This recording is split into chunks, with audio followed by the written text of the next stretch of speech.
Hi friends, Raja and பிரியாவலசல்னு உங்களை எல்லாம் சந்திக்கிறதுல மிக்க மகிழ்ச்சி. இப்போ நாம் இந்த வீடியோவில் என்ன பார்க்க போகிறோம்னாக்கா, யாதகிரி குட்டா அப்படிங்கிற இடத்துல இருக்கிற ஸ்ரீ லக்ஷ்மி நரசிம்மரை தரிசனம் பண்ணுறதுக்காக தாங்க இப்போ நாம் போயிட்டுருக்கோம். இந்த இடம் தெலுங்கானாவில் இருக்கிற யாதாத்ரி புவனகிரி மாவட்டத்தில் இருக்கிற சின்ன மலை மேலே இந்த கோயில் அமைஞ்சிருக்குதுங்க.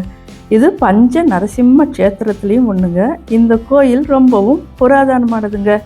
இப்போ ரீசெண்டாக 2016 விரிவுபடுத்தப்பட்டு புனரமைச்சு இந்த கோயில் 2022 ஜனங்களோட தரிசனத்துக்காக ஓப்பன் பண்ணியிருக்காங்கங்க. இப்போ நாம் போகிறப்பயே இந்த கோயிலோட சுயசரித்திரத்தை எல்லாம் பார்த்துட்டே போகலாங்க. அப்புறம் கோயிலுக்கு போன பின்னால் உள்ளே என்னென்ன இருக்குதுன்னு சொல்லிட்டு நான் அப்புறம் சொல்கிறேன். இந்த கோயிலோட சுயசரிதம் என்னென்னா, இந்த ஸ்கந்த புராணத்திலிருந்து ஆரம்பிக்குதுங்க. ரிஷ்யசங்கர் முனிவரோட மகன் யாதா அப்படிங்கிறவர் இங்கே நரசிம்மருக்கு ரொம்பவும் தவம் செஞ்சிருப்ப அவரோட தவத்தில் மகிழ்ந்த நரசிம்மர் ஜுவாலா நரசிம்மர், கந்த பேருண்ட நரசிம்மர், யோகானந்த நரசிம்மர், உக்ர நரசிம்மர், லக்ஷ்மி நரசிம்மர் அப்படிங்கிற 5 வடிவங்களில் தன்னை வெளிப்படுத்தினாராம். யாதா நரசிம்மரை இந்த வடிவங்களில் மலையில் இருக்கும்படி கேட்டுக்கொண்டாராம். அதனால தான் கோயிலோட பிரதான குகையில் கல்லினாலான பொறுக்கப்பட்ட 5 வடிவங்களில் நரசிம்மர் தெய்வங்கள்லாம் இங்கே கோயிலுக்குள்ளே இருக்குதுங்க. இது வைணவ சம்பிரதாய தென்கலை ஆகம சாஸ்திரப்படி பின்பற்றப்படுதுங்கிறது. இந்த கோயிலுக்குள்ளார குகை மாதிரி இருக்குதுங்க. அந்த குகைக்குள்ளார படிக்கட்டில் உள்ளே இறங்கி போய் பார்த்தோன்னாக்கா, ஜுவாலா நரசிம்மர் பாம்போட வடிவத்திலையும், யோகானந்த நரசிம்மர் தியான நிலையம் அமர்ந்திருக்காருங்க. பிரதான சன்னதியில் லக்ஷ்மி நரசிம்மரோட உருவத்தை வெள்ளி கவச்சலத்தில் நிறுவியிருக்காங்க. கோயிலோட பிரதான கதவுக்கு வலதுபுறம் கோயில் இருக்குதுங்க. அந்த அனுமன் சிலைக்கு கீழே இருக்கிற பாறையில் தான் கந்த பேருண்ட நரசிம்மர் அவதரித்ததாக கூறப்படுகிறதுங்க. இந்த கோயிலுக்கு வர்ற பக்தர்களோட எந்த விருப்பமும் நிறைவேறும் அப்படிங்கிறது ஐதீகங்க. நாங்கள் இந்த கோயில் புனரமைச்சு நடந்துட்டுருக்கப்பயே 2021 ஒரு தடவையும், 2022 கட்டி முடிச்சக்கிறப்பறம் ஒரு தடவையும், அதுக்கப்புறம் இப்போ லாஸ்ட் இயர் 2023 மறுமுறையும் போய் 3 முறை இங்கே நாங்கள் தரிசனம் பண்ணியிருக்கோங்க. அதனால் இந்த வீடியோவில் நீங்கள் 3 வருடங்கள் நாங்கள் போன அந்த வீடியோவெல்லாம் நீங்கள் இப்போ பார்த்துக்கலாங்க. எப்படி டெவலப் ஆகிருக்குன்னு பார்க்கலாம். இந்த கோயில் ஹைதராபாத்லேருந்து ஒரு 80 கிலோமீட்டர் தொலைவில் இருக்கிற யாதகிரி குட்டா அப்படிங்கிற ஸ்ரீ லக்ஷ்மி நரசிம்ம சுவாமியாக இங்கே அவதரிச்சிருக்காங்க. போகிற வழியிலேருந்து ஆரம்ப கோயில் போய் அடையிற வரைக்கும் அந்த கோயிலோட விசேஷம் அப்படியெல்லாம் இந்த வீடியோவில் நம்ம பார்க்க போகிறோங்க. இந்த கோயில் மார்ச் 28, 2022 ஓப்பன் பண்ணியிருக்காங்க. இங்கே பஸ்ஸில் இறங்குறதுக்கு மேலே போகிறதுக்கு பஸ் ஸ்டாப் எல்லாம் கூட இருக்குதுங்க. பஸ் இந்த சீசனை பொறுத்து நிறையா பஸ் கூட விட்டுறாங்க.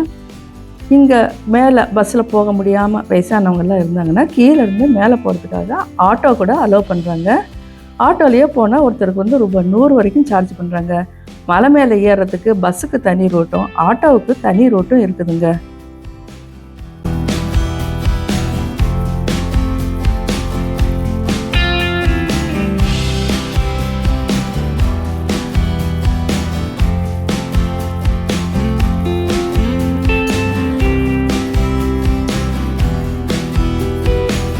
எதிரில் மலை மேலே பார்க்குறதாங்க யாதாத்ரி ஸ்ரீ லக்ஷ்மி நரசிம்மரோட கோயிலுங்க.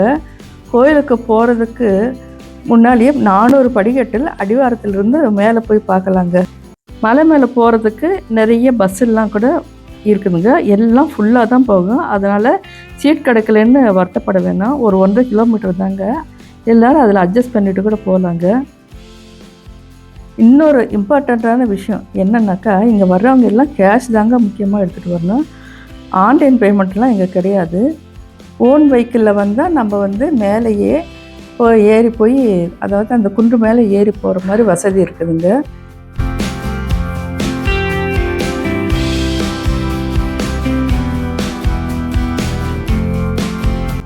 இது நம்ம பார்க்க போகிறது இது பஸ் ஸ்டாப்பு ஜங்ஷனு. இந்த பஸ் ஸ்டாப்புலேருந்து மேலே போகிறதுக்கும் ஏற்பாடிருக்காங்க. மேலே போகிறதுக்கு பஸ்ஸில் போகலாம், ஆட்டோவில் போகலாம், காரில் போகலாம். நம்ம ஓன் வெஹிக்கிள் இருந்தால் மேலேயே கார்லேயே ஏறி போகலாங்க. இதுதாங்க கார் பார்க்கிங் ஏரியா. இங்கே அடிவாரத்தில் ஒரு கார் பார்க்கிங் ஏரியா இருக்குது. இங்கே நாம் நைட்டு புக் பண்ணி ஸ்டே பண்ணணும் அப்படின்னு விரும்புனா இங்கே ரூம் புக் பண்ணிக்கலாம். நான் சீசனில் வந்து இங்கே ஈஸியாக ரூம் கிடைக்குங்க. கோயிலை சுற்றி இருக்கிற இடத்த ரொம்ப நல்லா மெயின்டைன் பண்ணி வச்சுருக்காங்க. இங்கே மேலேருந்து பார்த்தா தெரியுது பாருங்கள், அதுதாங்க பஸ் ஸ்டாண்ட் ஏரியா. பக்கத்துலேயே கல்யாணக்கட்டை, நித்திய புஷ்கரணி, அன்னதான சத்திரம் எல்லாமே இங்கே இருக்குதுங்க. இந்த அன்னதான சத்திரத்தில் இருந்து நிறைய பேருக்கு தெரியறதில்லைங்க. அதனால தான் நான் இதை சொல்கிறேங்க. இந்த அன்னதான சத்திரத்தில் 12 மணிலேருந்து 2 மணி வரைக்கும் மட்டுமே அன்னதானம் பண்ணுறாங்க. இப்போ வந்து நம்ம மேலே ஏறி வந்துட்டோம். இதுதாங்க மேலே இருக்கிற கார் பார்க்கிங் ஏரியா. இந்த கார் பார்க்கிங் ஏரியா வந்து கொஞ்சம் எப்பயுமே கொஞ்சம் கிடைக்காதுங்க. அதாவது விசேஷமான நாளெல்லாம் ஒரு 200-300 கார் மட்டும்தாங்க இங்கே பார்க்கிங் பண்ண முடியும். அதனால் வந்து அந்த பார்க்கிங் எல்லாம் நிறைஞ்சிருச்சுனாக்கா கீழே வந்து தான் வந்து பார்க்கிங்க்கு கொடுக்குறாங்க. மேலே போகிறதுக்கு அலோவ் பண்ணுறது இல்லைங்க. மலைக்கு கீழே நம்ம வந்து கார் பார்க்கிங் பண்ணோன்னாக்கா அங்கே வந்து ரூபா 50 ஒரு காருக்கு வசூல் பண்ணுறாங்க. அதே மாதிரி பைக்குக்கு வந்து 20 ரூபா சார்ஜ் பண்ணுறாங்க. இங்கே கோயில் தரிசனம் வந்து நம்ம இலவசமாகவும் பார்க்கலாங்க. அதே மாதிரி ஸ்பெஷல் என்ட்ரன்ஸ் டிக்கெட்டு 150 ரூபாவும், பிரேக் தரிசனத்துக்கு 300 ரூபாயும் கொடுக்குறாங்க. இது வந்து ஸ்பெஷல் என்ட்ரன்ஸ் போகிற வழிங்க. அப்படியே பிரேக் தரிசனமும் இருக்குது. அந்த பிரேக் தரிசனோட டைமிங் வந்து காலையில் 9 to 10, ஈவினிங் வந்து 4 to 5 அந்த டயத்தில் மட்டும்தான் பிரேக் தரிசனம் பண்ணுறாங்க. இப்போ இந்த இடம் பார்க்குறீங்க தானே, இதுதான் வந்து மேலேருந்து கீழே வர்ற, அதாவது தரிசனம் முடிச்சுட்டு கீழே வர்ற வழிங்க. அங்கே வந்து கீழே நம்ம செல்ஃபோன்லாம் கொடுத்துட்டு போனால் இங்கே வந்து வாங்கிட்டு போய் தான் நம்ம மேலே போய் ஃபோட்டோலாம் எடுக்க முடியுங்க. எலக்ட்ரிக் கார் வசதி கூட இருக்குதுங்க. கீழேருந்து மேலே போகிறதுக்கு 120 ரூபா சார்ஜ் பண்ணுறாங்க. இப்போ பார்க்குற இந்த ஏரியா தாங்க லக்கேஜ் கவுண்டரு, மொபைல் லாக்கர்ஸ் எல்லாம் இங்கே தாங்க இருக்குது. நாம் இந்த இடத்துல மொபைல் டெபாசிட் பண்ணிவிட்டு ஹெல்ப் டெஸ்க்கு, ஏடிஎம் அப்படின்னு கூட பக்கத்துலேயே எல்லாம் இருக்குதுங்க. அது பற்றியில் செப்பல் ஸ்டாண்டும் இருக்குது, கேன்டீனும் கூட பக்கத்துலேயே இருக்குதுங்க. நம்ம இங்கேருந்து இடது பக்கமாக போனால் நாம் ஃப்ரீ தர்ஷன் போகிற வழி இருக்குதுங்க. மொபைல் டெபாசிட் பண்ணுறதுக்கு ரூபா 10 ரூபா சார்ஜ் பண்ணுறாங்க. சிகரெட் லைட்டர், செல்ஃபோன், கேமரா எதுவுமே உள்ளே எடுத்துகிட்டு போகிறதுக்கு அனுமதி பண்ணுறதுங்க. நம்மளை அங்கே தரோவாக நம்மளை வந்து செக் பண்ணிட்டு தான் உள்ளே வந்து நம்மளை விடுறாங்க. ஃப்ரீ தர்ஷன் இந்த லைனில் இருந்து தாங்க உள்ளே போகணுங்க. நம்ம அப்படியே மேலே போனால் இந்த இடம் தாங்க ஃப்ரீ தர்ஷன் வழி. இந்த ஃப்ரீ தர்ஷன் கொஞ்சம் சுற்றிட்டு போய் நம்ம கிழக்கு வாசல் வழியாக தாங்க கடவுளை நம்ம வந்து பார்க்க முடியும். அதே மாதிரி இங்கே வெளியிலேயே தேங்காய் உடைக்கிறதுக்கெல்லாம் தனி இடம் இருக்குதுங்க. கோயிலுக்குள்ளே வந்து தேங்காய் எல்லாம் உடைக்கிறதுக்கு அலோவ் பண்ணுறது இல்லைங்க. ஸ்பெஷல் தரிசனம் போகிறதுக்கு இங்கிருந்து என்ட்ரி வந்து ஆரம்பங்க. இதுதாங்க கிழக்கு கோபுர வாசல். இந்த கிழக்கு கோபுர வாசலில் இருந்து தான் தரிசனம் எல்லாம் ஆரம்பிக்குதுங்க. இங்கே உள்ளே போய் மேற்கு கோபுரம் வழியாக வெளியில் வரலாங்க. டெம்பிள் டைமிங் வந்து காலையில் 7 மணிலேருந்து நைட்டு 9 மணி வரைக்கும் இருக்குதுங்க. இங்கே இருந்து பழைய கோயில் 2 ஏக்கரில் இருந்ததை இடிச்சிட்டு இப்போ இந்த புதிய கோயிலை வந்து மொத்தம் சுமார் 16 ஏக்கரில் இருந்து விரிவுபடுத்தி கட்டியிருக்காங்க. இந்த கோயிலை நிர்மாணம் பண்ணுறதுக்கு கருப்பு கல்லை மட்டும்தாங்க பயன்படுத்தி இருக்காங்களாம். இந்த கருப்பு கல்லும் கிருஷ்ணசீலா அப்படின்னு அழைக்கிறாங்களாம். மற்ற கோயில் எல்லாம் கோயில் கட்டுறதுக்கு ஒரு 3-4 ரகமான கற்கள் எல்லாம் உபயோகப்படுத்துகிறாங்க. ஆனால் இங்கே ஒரே கல்லை மட்டுமே உபயோகப்படுத்தி கட்டினதை அற்புதமான கோயிலுங்க இது. இந்த கற்களுக்கு மத்தியில் சிமெண்ட் எதுவுமே இவங்க உபயோகப்படுத்தாமல் புராதனப்படி சுண்ணாம்பு, ஆலோவேரா, ரசாயனம் உபயோகிச்சே கட்டியிருக்காங்க. புராதனப்படி கோயிலை நிர்மாணம் பண்ணியிருந்தாலும் தற்காலப்படி இந்த லைட்டிங்கு, இந்த வென்டிலேஷனு அது எல்லாமே வந்து இங்கே இருக்கிற மாதிரி ஏற்பாடு பண்ணியிருக்காங்க. தெலுங்கானா கவர்மெண்ட் வந்து இந்த கோயிலுக்காக 1200 கோடி ஒதுக்கி கட்டியிருக்காங்களாம். இந்த பணம் கோயிலுக்கு மட்டும் இல்லாமல் இந்த சுற்றுப்புறம் இருக்கிற இந்த ரோடு, பில்டிங் டெவலப்மெண்ட்டு அதுக்கெல்லாம் கூட இந்த பணத்தை உபயோகப்படுத்தியிருக்காங்க. கோயிலுக்கு மட்டுமே ரூபாய் 242 கோடியில் செலவு செஞ்சுருக்காங்களாம். இந்த மாதிரி கோயிலை உருவாக்க சாதாரணமாக நம்மளுக்கு வந்து ஒரு 20 வருஷமாவது ஆகுங்க. ஆனால் இப்போ தற்காலத்தில் இருக்க இந்த நியூ டெக்னாலஜியில் 5 வருஷத்துலேயே கட்டி முடிச்சிருக்காங்களாம். மார்ச் மாதத்தில் ஒவ்வொரு வருஷமும் இங்கே வந்து பிரம்மோற்சவம் நடக்குதுங்க.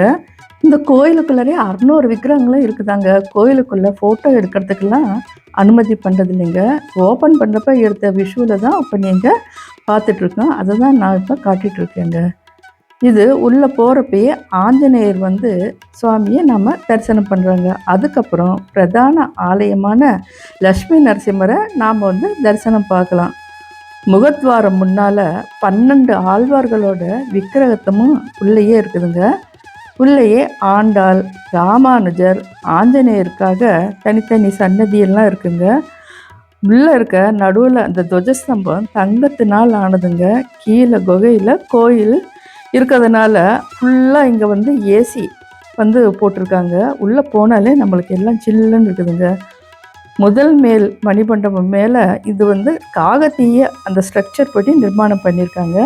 மேலே பெரிய பெரிய சாண்டிலியர்கள் சிற்பங்கள் எல்லாம் பார்க்குறப்ப நம்ம வந்து ஏதோ சொர்க்கத்தில் இருக்கிற மாதிரி ஃபீலிங் வருதுங்க.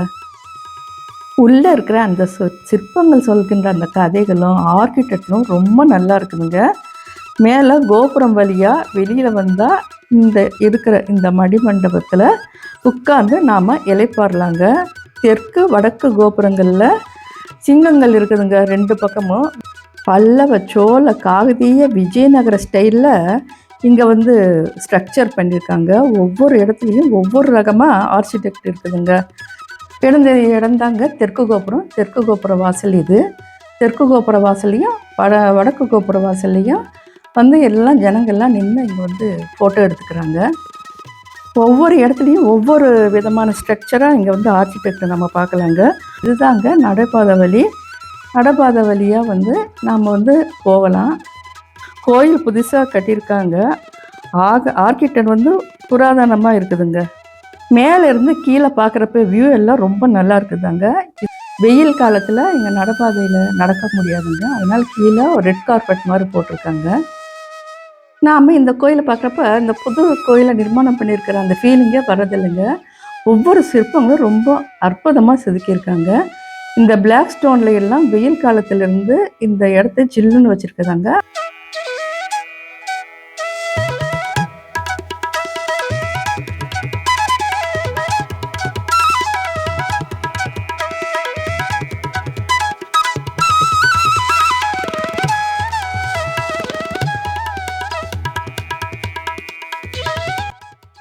டெம்பிளோட அந்த வடமேற்கு மூலையில் வந்து ரதம் வைக்கிறதுக்காக மிகப்பெரிய மண்டபம் ஒன்று கட்டியிருக்காங்க. இங்கே உள்ள வந்து வெயில் படாமல் இருக்கணுங்கிறதாக சுத்த பக்கமும் க்ளோஸ் பண்ணி வச்சுருக்காங்க. ஃபெஸ்டிவல் டயத்தில் சுவாமியை இந்த ரதத்தில் வச்சு ஊர்வலம் பண்ணுறாங்க. அந்த மண்டபம் பக்கத்துலேயே ரதம் டிசைனில் செதுக்கி வச்சுருக்காங்க. இது வடக்கு கோபுர வாசலுங்க. இது மேலே மேற்கூரை எல்லாம் போட்டு பக்தர்கள் எல்லாம் இலைப்பாடுறதுக்காக மேலே பந்தல் போட்டிருக்காங்க. இங்கே ஃபோட்டோ எடுக்கிறதுக்காக எல்லாம் வந்து உள்ளேயே ஏற்பாடு பண்ணியிருக்காங்க. ஃபோட்டோ வந்து அவங்ககிட்ட கொடுத்தா ஏற்பாடு பண்ணிடலாம். இந்த கதவு முழுசுமே கோல்டு கோட்டிங்கில் இருக்கிறதுனால ரொம்ப அட்ராக்டிவாக இருக்குதுங்க. அதுக்காக தான் எல்லோரும் இங்கே ஃபோட்டோ எடுத்துக்கிறாங்க. இந்த கோயிலில் நீங்களும் போனால் இந்த இடத்துல கேமராவில் நின்று நீங்கள் ஃபோட்டோ எடுத்துக்கலாங்க. பிரசாத லட்டு கவுண்டர் வந்து கீழே இருக்குதுங்க. ஆனால் கூட்டம் வந்து எக்கச்சக்கமாக இருக்கும். 1 மணி நேரமாக தான் அங்கே போய் பிரசாதம் வாங்கிறதுக்கு. தரிசனம் முடிச்சுட்டு வெளியில் வந்தால் பஸ்ஸில் வரவங்களுக்கு பஸ்ஸு ஆட்டோ அப்படின்னு எல்லாமே வரலாங்க. ஓன் வெஹிக்கிள் இருந்தால் ஓன் வெஹிக்கிளையும் மலையிலேருந்து கீழே இறங்கி நம்ம பார்க்கலாங்க. ஓகே ஃப்ரெண்ட்ஸ், இந்த யாதகிரி குட்டா பற்றி எனக்கு தெரிஞ்ச வரைக்கும் எல்லாமே உங்களுக்கு சொல்ல முயற்சி பண்ணியிருக்கோம். இந்த வீடியோ உங்களுக்கு கட்டாயம் பிடிச்சிருக்குன்னு நம்புகிறேன். அப்படி பிடிச்சிருந்துச்சுனாக்கா மறக்காமல் என்னோடய சேனலை சப்ஸ்கிரைப் பண்ணுங்கள், லைக் பண்ணுங்கள், கமெண்ட் போடுங்க. நாம் அடுத்த ஒரு முக்கியமான வீடியோவில் சந்திக்கலாம். நன்றி, வணக்கம்.